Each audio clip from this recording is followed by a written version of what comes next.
শেরপুরের নালিতাবাড়ীতে নিখোঁজ হওয়ার 13.5 ঘণ্টা পর একটি পুকুর থেকে রোহান ও ইসমাইল নামে দুই শিশুর মরদেহ উদ্ধার করা হয়েছে। সোমবার ভোররাতে উপজেলার কলসপাড় ইউনিয়নের মধ্য নাকশি এলাকার একটি বড় পুকুরে তাদের মরদেহ ভাসতে দেখেন স্থানীয়রা। নিহত শিশু রোহান মধ্যনকশি গ্রামের হজরত আলীর ছেলে এবং শিশু ইসমাইল একই গ্রামের ওবায়দুরের ছেলে। স্থানীয় সূত্রে জানা গেছে, রোববার দুপুর 1টার দিকে দুই শিশু নিজ নিজ বাড়ি থেকে বের হয়। এরপর দীর্ঘ সময় পেরিয়ে গেলেও তারা বাড়িতে না ফেরায় উদ্বিগ্ন হয়ে পড়েন তাদের পরিবারের সদস্যরা। স্বজন ও স্থানীয়রা সম্ভাব্য বিভিন্ন স্থানে খোঁজাখুঁজি করার পরেও তাদের সন্ধান পাননি। পুলিশ ও এলাকাবাসীরা জানান, রোহান ও ইসমাইল মাঝে মধ্যে স্থানীয় নদী ও বিভিন্ন জলাশয়ে মাছ ধরতে নামত, তবে তারা ভালোভাবে সাঁতার জানত না।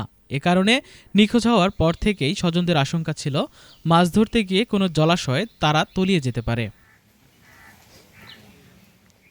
এরই মধ্যে সোমবার দিবাগত রাত 2:30টার দিকে মধ্যনকশি এলাকার একটি বড় পুকুরে দুই শিশুর মরদেহ ভাসতে দেখেন স্থানীয়রা। খবর পেয়ে পরিবারের সদস্যরা ঘটনাস্থলে ছুটে যান। পরে স্থানীয়দের সহায়তায় মরদেহ দুটি উদ্ধার করা হয় এবং পুলিশকে খবর দেওয়া হয়।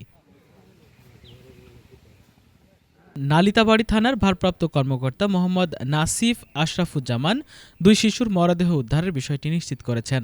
তিনি বলেন, মরদেহ দুটি উদ্ধার করা হয়েছে।